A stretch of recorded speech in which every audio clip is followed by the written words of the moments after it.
Alrighty, guys. Well, it doesn't look like we're going to get a play into the close, but shorts are still able to be trailing from earlier if they're looking for that gap fill.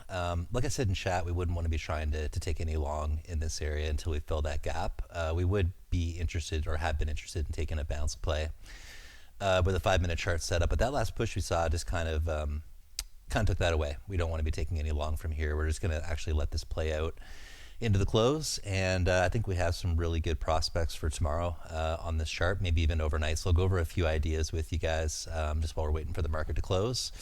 And just a note, guys, that we have earnings on Amazon and Microsoft at the close today, which, so for me, as much as I'm interested in hoping to get a bounce play from either under 68.40 or under 23, whichever one gives a setup, it would be really risky if it happened in regular trading hours. It'd be really risky to hold that into earnings. So it's almost better if we don't reach that zone in regular hours. It'd almost be better if the market has a slightly positive reaction to those earnings, and then see if it sets up tomorrow to fill the gap, so we could possibly get both a reshort and a bounce play out of it. Like I said, we'll talk about some ideas into the close, but I'm also interested possibly if we get a move down here overnight, if there's a setup, it might be worthwhile looking at it. So as far as the intraday goes today, we did spend a lot of time in the chop zone, but we had a really solid short signal today, which was a great change of pace after kind of a slow couple days preceding this. One of the things that I did initially was like a little bit disappointed with was we had a really nice downside extension that would have done well for a short-term bounce play. We had broken under the prior day's lows, which is the first thing that we're looking for when we're typically going for bounce plays. We had a decent extension. The 15-minute chart and hourly charts were 20, 30 points higher, so there was room for a bounce. We suspected there should be resistance today around the hourly chart and 4-hour EMAs, which remained true all day. We basically had a lot of trouble. The bulls had a lot of trouble around that 6900 to 6910 area, which you can see the 4-hour chart was around 6910 for most of the day, and the hourly chart trend was around 6905. So this whole area here was definitely a resistance zone, and we did a great job today, guys, staying patient. I mean, it was kind of annoying, we didn't get that bounce play that we wanted early, and it would have made a pretty big difference on the day to capture both the long and the short side. But the mistake that was clearly being made by all of the longs out there is they've just been getting away with chasing everything and just wildly, haphazardly, just buying everything in sight. Today was the first day that no longer was able to be valid, right? Because we actually switched from being an uptrend to a downtrend for the first time in almost 2 weeks. And I'd say almost 2 weeks because this last Wednesday here, it wasn't even a full day of a downtrend. It bounced that day. So I mean, it was the first full short bias day. First reason I had to actually take a real short signal on this chart in several weeks, back to last Thursday, October 16th, which was the last time we had a full blown pullback day. So context-wise, we had enough of a extension on that opening dip. I'm looking at a 4-hour chart here, but that opening dip was deep enough that we'd have enough room to play back to that resistance and then hopefully look for a short side trade. But unfortunately, the market didn't provide a signal for us to take that trade. One other notable level, guys, if any of you guys either listened to the webinar into the close yesterday or watched the recording, we discussed in length how important the 6930 area was going to be leading into today. The bulls really needed to not only recover that area, but really find new support over it to really have a chance to keep this going. But technically speaking, I feel like this chart has been exhausted for a couple of days, and we've just been kind of waiting for the opportunity for it to give us a signal to reverse it. That's why the last couple of days have been difficult, because we couldn't really be overly confident in the long side with the extensions that we had. So we kind of needed to rely a little bit more on waiting for short traps, like back here on Tuesday, waiting for shorts to get trapped before looking for long side, because we're not going to be buying breakouts into all-time highs on a chart that's had as much upside as this one had leading up to these last couple days. So so I mean, the morning was interesting because we broke through the prior day's lows, which is a good start for exhaustion. We came within just a few points of breaking those Sunday lows, and that to me would be I would be aggressive there. I think that this is the kind of place where even if we're going lower in the big picture to fill the gap, That's the type of exhaustion point where we're so far away from the bigger time frame trends that we're very, very likely to get a short-term exhaustion move and a bounce. So I really have my sights on. I would have taken a setup if we got one within reason after breaking yesterday's lows, but I really have my sights on getting under 68, 64, 25 to capture that first bounce play setup. Honestly, guys, there's just nothing that we could really do here. The market didn't give a setup. It was just a straight bull run right back up to VWAP. There really wasn't anything that could have been viable there, not even in hindsight. It was just one of those things where the market's been a little bit aggressive lately, and we kind of have to let it wait and let it come to us. And this was just one of those times where it just came a few points short of what would get me looking pretty aggressively for a long, but secondly, it didn't even give a setup for this particular long. It was just kind of a straight bounce. But like you guys know, as we're talking about in the stream today, this kind of actually made things a little bit interesting in some ways. One of the ways that I think that it opened up some doors was that since the bounce was so violent and harsh, it really left longs making the mistake of buying straight into a resistance zone. Now, I think that when you go through several 3, 5, 10 straight trading days of nothing but bull side action, a lot of people will have trouble adjusting when there's a reason to adjust and start looking at the other side. And the truth is, guys, if you're just looking at a 5-minute chart, it doesn't give you enough context to know why this isn't a long anymore. It simply just doesn't give you enough reason to know at this point. And just looking at the 5-minute chart in itself wouldn't really give you the context as to why I took a short signal in this area here today. You'd have to be looking at the hourly chart, 4-hour chart, the whole picture to see why that was the trade that really made sense to take today. And so we'll get into that, but I think that one thing that really helped us and got us there today with this trade was the fact that we had a lot of longs that seemingly were just kind of FOMO buying into a really bad spot on the chart. So let's take a look at this from the perspective of a few different time frames, and we'll start. I like to look at the biggest one first, the daily chart. This daily chart has been at a range for a long time. At least the last 2 days, I've been starting to get weary. 3 days, going back to Tuesday, I've been starting to get weary of it. On Monday, I was starting to look for possible counter trend shorts if we had bigger moves up. We kind of had suggested that we should see resistance in general from that 69.30 to 69.50 area, which is all fine and dandy, but it didn't give me any reason to short it. That's just a technical level. It was the top of the daily chart channel that we've been in on ES, SPX, and SPY for the better part of basically the entire summer leading up to today, so a long time.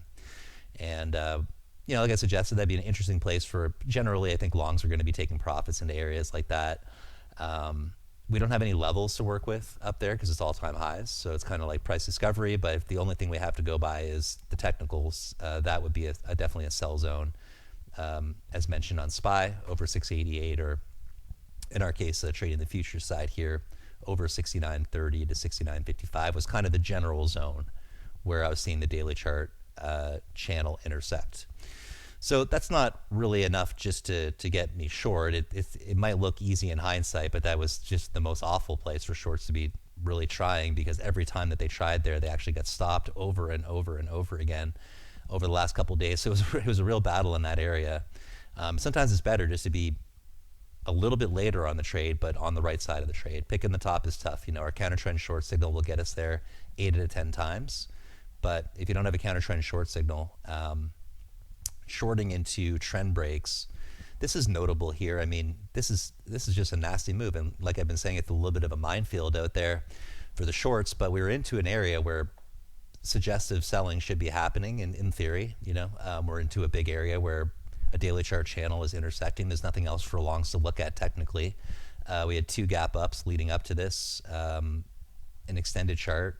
We kind of ran out of reasons to want to be taking longs in these areas, except for small day trades after shorts are trapped. We had some news late in we had a break at 2 p.m. yesterday and some news. It had a big pullback. And like we say, we talk about this every day, but I want to really instill it because we did it again today. We waited for the shorts to get trapped, and then we took the short. It's really the way to go on these ones. But this move was really harsh. It was really fast. I almost took a signal on this, and I would have if it was under the 4-hour EMA, because I took the exact same setup today. So the setup I took today was the same as this one. Only difference was we were in a downtrend, so it's more reliable. Under the 4-hour EMA was today. The 4-hour EMA was overhead. We were in a downtrend on the hourly chart, so this flag is very similar. It was on the 15-minute chart instead of the hourly chart, but it's destined to fail, and that's where we want to get short. So the difference was on this particular day yesterday is we were still technically in an uptrend, and it was only the first dip under the 4-hour chart. So when we dipped down there yesterday, like I always say, we basically want to now wait for the chart to fully reset again. We want to let the shorts get taken out, let the longs get trapped overhead, and then reset and then go lower. I do that pretty much on every time frame, in most situations. But this is just a true look here at how truly nasty this chart has been for the shorts at every possible turn. Luckily our system protects us from taking setups like or trades like these, but if shorts tried this trend break, for example, they get stopped into all-time highs. If they shorted here, which I think was a valid looking signal in theory, but it was not, it was still in an uptrend, which makes me weary of it having any real follow through or continuation. They got away with it. They probably got some good profits in that move, but any late shorts that came in on a bounce, anyone that tried to reshort it, which we never take this, right, got taken out at all-time highs again overnight. It broke the all-time highs again. So, I mean, in theory, you can put a big red marker on a chart and say this is the sell zone, but I mean, it's not that simple.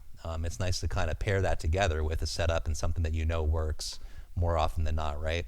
And I just didn't have any reasons, aside from knowing that 69.30 was going to become a huge level of contention and resistance, potentially. Leading into today, there was no reason for me to be shorting this after yesterday's dip or really into the evening session yesterday. Where it actually became interesting in theory for the shorts was definitely the when we had a failed flag. So we started to move down, and then once again the shorts probably tried it here, and they might have been okay there. They came pretty close to getting taken over 30, but it did a little bit of a failed flag. This is where my favorite area to look for a short would have been something like this into the open. This actually happened well before the open today. I wasn't able to capture this, but it was so close to that 69.30 level, which, like I said, we kind of identified this yesterday was going to be a huge, huge area. That's about as good as I think shorts could have done on this. Would have been, yeah, they're going to be a little bit later than someone trying to pick a top, but they're probably going to be on the right side of it by now. And, it's going to be a lot less pain to have to sit through. However, in this case, it did break at like 8 a.m. and it's been truly a 23-hour market lately, guys. There hasn't been much breaks in the action in the overnight sessions. A lot of the good setups on the long side actually have been coming from overnight. We've had a lot of sessions lately where we've been extended in the daily chart, the intraday session, only for it to come back and then sort of set up in the overnight session on the hourly chart and 4-hour charts. Was kind of leaving us at times coming into the market on day like yesterday where it's like, well, geez, we don't really want to be super long biased because we're already at all-time highs. The move was already happening overnight. We're not quite ready to be short yet, so that kind of stalemates a day like that, and just you have to be really careful and selective with where you trade. So anyways, today, after rejecting that 30 area, confirming that they could not recover it and become support, another thing that really helped was it took all the shorts out through highs. All the shorts that took it yesterday, where would their stop be? There was nowhere for it to be other than the all-time high. So this kind of did a nice little switch of like the shorts getting taken out and longs getting trapped overhead. Now we got the longs overhead. Now we got the resistance at 30. Now there's a path to, and we're getting back under the 4-hour EMA, back under the hourly chart trends. Today was the first day since October 16th that shorts could say, hey, this is the day that we want to be looking for a short. And it's the first day that longs on the 4-hour chart and hourly chart should be thinking, hey, this is a good day to start taking profits. We're starting to see a turn in this chart. But like I said earlier, it's not easy to identify this sort of thing if you're blinded by only looking at 1 or 2 time frames. This is the kind of thing that really only shows up when you start to look at the bigger frames, starting to see the daily chart context, the extension that we were looking at on the daily chart leading into today. We were kind of like, but yesterday we were trading at all-time highs, but we have a huge gap below this 68.60 area down to 68.40. And there was a lot of room for a pullback, potentially nearly 100 points. Potentially 100 points to fill the gap around the daily chart there from where we were trading in the overnight session. So the result obviously was we did have a big sell day today. Let's go frame by frame here. So the 4-hour chart, this one was one that we always pay a lot of attention to, obviously, because the daily chart, the 4-hour chart, and the hourly chart sort of give us the big picture of what's happening, and then we can look to the hourly chart and 15-minute chart and 5-minute chart to pinpoint some entries. But the big picture on this one was sort of like very clear that this has been a trend that has been holding, as well as the hourly chart, very strong. Going back all the way back here to October 23rd, we had one sort of fake out to the downside that day, a big late day bounce. It did a failed bear flag. Remember, we never short that, never take that short there. Ends up being a trap. If it ends up trapping and flagging here, now it's a short. But it squeezed through in this time frame. I mean, it was such a strong squeeze. And we saw on that day, on the 23rd, that the intraday, the buyers were insanely aggressive for what was looking like there was no setup intraday. I suggested on the 23rd, if you go back and watch that webinar, that it was likely the reason that was happening is because the daily chart was setting up for a multi-day flag leading into CPI data. So again, the bigger time frame is what can give you the big picture of what's happening. It does influence the way that I trade intraday, because I'm going to be trading what I see in the bigger time frame context with more conviction if I can see why it's happening, right? If I can see why it's happening on the bigger time frames, I'll be more confident on the smaller time frames. But the truth is, after that squeeze, it became so strong that even after that little bit of a weak close on Friday, not really a weak close, but it had a pullback into the close on Friday, we still hadn't tested the 4-hour chart trend. And then we had a gap up, and this is where really shorts got completely annihilated. That gap up was it was a nasty move for shorts, for sure. I mean, you have to be kind of crazy to be shorting over the weekend in an uptrend anyways. That's definitely a guaranteed way to lose money over the long term. But people do it. Puts players might have came in there, put options into Friday's close. Why, I'm not sure, but it happens. And it felt like the squeeze was on at that point. And then coming into this week, it was just to the point where we really couldn't get enough of a correction to like really test this trend and get a spot where, to get a really solid long signal where we're like, okay, we're not extended here. And that sort of was it. Over the couple days, we had pullbacks that mostly happened overnight. Like this was an overnight pullback, and then this was the only real chance here where we had a failed breakdown intraday, and there was a bit of a spot on Tuesday, and then really this was all just sort of working out the late shorts into the resistance zone, trapping longs into strength. I always say this, like typically, guys, the way that a top is formed is usually through a series of fail flags where shorts are getting taken and longs are getting trapped, and then there's an imbalance of buyers holding too high and shorts are kind of worked out of it, and now there's more longs than shorts, and we start to the longs have a reason to sell. For example, today, really from the perspective of the 4-hour chart, the reason I see to sell on this was back under 0450. It failed to recover. I mean, it tried to flag over 30. That was the key level. They failed. I mean, they made a new all-time high, but it basically failed. Put a lower high in, confirmed resistance, broke the low of the previous candle. This was the first multi-day bear flag, true 4-hour chart reversal since going back to the 22nd of October. That was the last one before it. So naturally, I'm going to be looking for, well, where is this going to be targeting towards? Like, where would this be going? And naturally, I kind of gravitate towards prior day's lows. But anytime that there's a gap like the one that we saw from Sunday to going into Monday morning, the gap fill is definitely a big one. And that happens to really be right exactly where the daily chart EMA is sitting. So it's right on the daily chart trend. So this is a big zone for me to potentially watch for bounce plays and exhaustion under 68.40 with the setup, or potentially even under like 68.23 or any one of these higher lows. Anywhere that there's a setup down there is going to be interesting for an exhaustion play. So let's just get quickly into, I know we're getting earnings in 5 minutes, so I'm just going to quickly go through today's setup. Well, we didn't get lucky enough to produce a bounce signal from this dip. We did get lucky enough that longs were, euphoric enough from the last week or so to continue trying to buy this into a clear downtrend. What this did was it created the overhead longs that we needed, and it shook out a lot of the shorts. We had an overnight shorts, right? So there was a setup for overnighters to short. So we kind of like got some good like failed flags to kind of take them out of it, shake them out a little bit. But really what we spent the whole first, 2 hours doing was collecting overhead longs and confirming our bias and thesis by letting them try. What I was waiting for ultimately here, guys, was a 15-minute chart flag and or an hourly chart flag where we had 3 lower highs in a row. We were kind of sitting around VWAP. I was looking for the longs to try. And as soon as they try, as soon as that pushes through, my order goes into short the low of this candle. This is going to be a 15-minute chart and 5-minute chart trend break.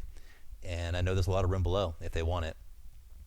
Whether I can get to continue to trail that position, it obviously made a pretty good initial move, close to 2.5 hour initially. But whether I get to trail that position or not and stay with it for the bigger move into the gap fill kind of depends on the risk reward on my entry, my overall context and like feel of like where the chart should go or might go. There are some scenarios where this could actually have done this and shaken shorts. It's just really hard often really hard to hold a short for long periods of time because naturally the market tends to get bought even in big dips. It's always easier to go long than short in my opinion. But unless it's today, in which case you shouldn't be looking at long at all unless it's a bounce play, of course. But yeah, I mean, this is one of those scenarios where if I'm playing off the hourly chart, this is still in play as long as it's over 0950. So let's look at it from the perspective of the hourly chart, because what you'd be missing if you're looking at the 5-minute chart is you wouldn't really be seeing like, why is this a short here? Like, why wasn't it a short here? Or why wasn't it a short here? And the answer to that is simply because at that point, the chart, it wasn't set up or developed enough to be a short there on the 15-minute chart and the hourly chart. We needed these players on these time frames to make the mistake, to spend the time building the overhead and for them to try. It was really the trying up here. And what's happening, guys, when they're buying over 0750 here is they're technically buying right into an hourly chart downtrend. You can see it on the 1-hour chart following our EMA line here. This is buying right into dead resistance, prior support for 1, EMA resistance for 2, VWAP for 3, and then 4th was the 4-hour chart. So like when I'm looking at the short side, if I can get a failed flag into major resistance areas like that, major EMAs, that's generally where you're going to get the absolute best trade out of it. If you're coming in late, sometimes it'll work. Like in this case, there's obviously a lot of longs from previous days, and there's a lot of room lower, which we're starting to fill now. So potentially a lot of room there for lower. But from the perspective of the 1-hour chart, if you're playing this in the big picture, so like I said earlier, if you're playing it as a day trade, the target for a day trade really was like under 86. Like that's where the intraday players were likely going to exit if you're looking just to get a quick in and out, because there's nothing really from there until low a day. So my opinion was from that break of 86, we would see a bounce in a lot of sideways before this would be ready for lower, potentially all day before it'd be ready for lower. So kind of a decision needs to be made there, whether it's a day trade for you or something that you're really focusing on the bigger time frame. Because if you're honestly going to give this the best chance to work and keep working, the stop should remain at 0950, 1 tick over that hourly chart candle's high, because that's where the trade would no longer be viable. If we break that, we've got back into an uptrend. So it's no longer a viable short.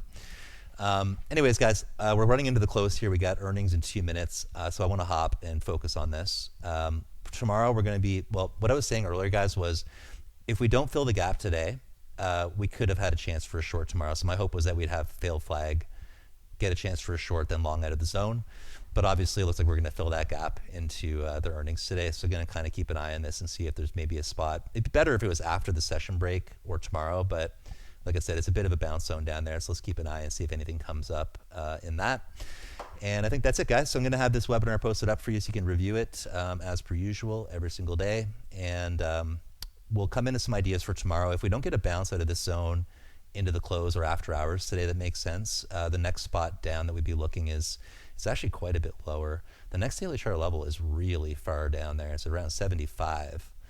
I think it's more realistic that we're going to get into this zone, unless there's really bad news. I think it's more realistic we get into this zone and then bounce out of it in the next couple days, even if we were heading lower. Anyways, guys, I'll walk you through my ideas tomorrow morning.